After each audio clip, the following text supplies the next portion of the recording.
สบายดี ในมื้อนี้พวกเราจะมานำเสนอเกี่ยวกับวัตถุนอกไก่เข้าคิง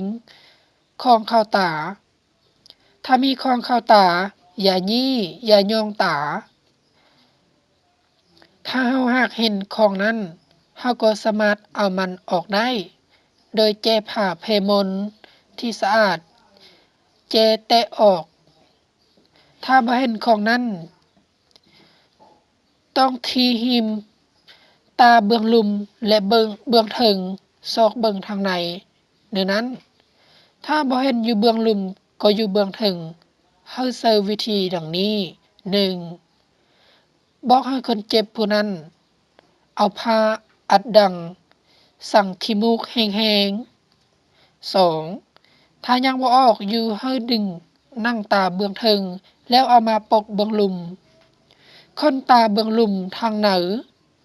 ของนั่งตาเบื้องเทิง และเฮ็ดให้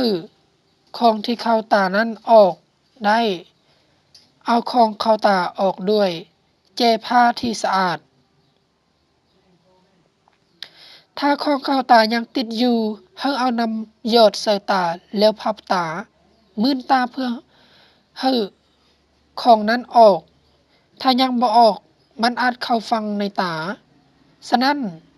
อย่าพยายามเอาออกให้หยอดยาตาหรือยาปลายตาใส่ตา แล้วปกตาด้วยผ้าแซ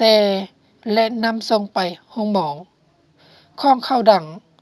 ถ้าแม่นแกนหรือเม็ดเข้าหูดัง มันจะดูดความสุ่มและจะติ้งขึ้นพยายามเอาออกก่อนที่มันจะติ่งเบ่งหรือไข่ถ้าเป็นแมงไหม้มันจะออกเอง 1. บอกให้คนเจ็บสั่งขี้มูกค่อยๆแห้งๆเป็นบาด เอานิ้วมืออัดหูดังเบื้องดีไว้พร้อม พยายาม 2. พยายามเฮ็ดให้ลาวจามโดยหมักพริกไทยเฮาดมหรือของอ่อนๆแย่หูดังกวนให้จามแล้วจะออกได้ 3. ถ้าหากยังเอาออกบ่ได้ด้วย2วิธีดังข้างถึงนั้นให้ซอกหาบอนแจงสว่างหรือใส่คมสายส่องเบิงบอกให้คนเจ็บแงนหน้าขึ้นเฮาจะเห็นแก่นหรือแมงไหม้อยู่ในหูดังแล้วเฮาคีบออกมาโดยครีมหรือแนบ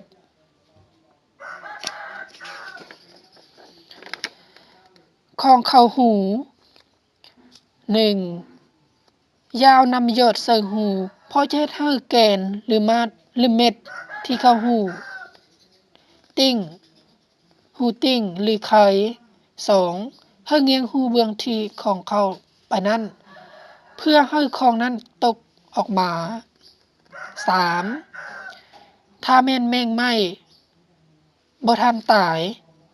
ให้เยืองไฟสายส่องเข้าไป เพื่อให้มันออกมาตามแสงไฟนั้น ถ้ายังบ่ออก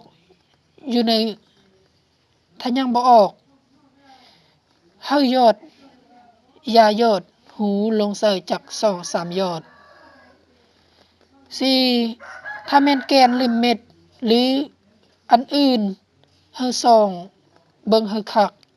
ถ้าพอเฮ็ดได้ให้ใช้ครีมปลายแหลมยาวคีบออก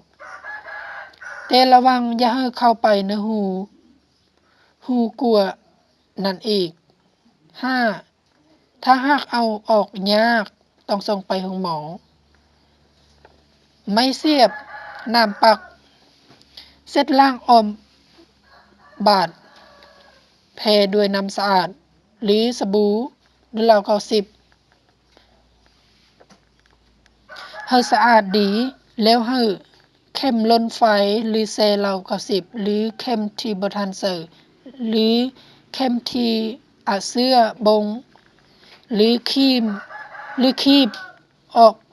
แล้วทาด้วยเหล้า90หรือยาแดงยาดำ ถ้ามันเข้าลึกต้องได้สักยากัน พยาธิน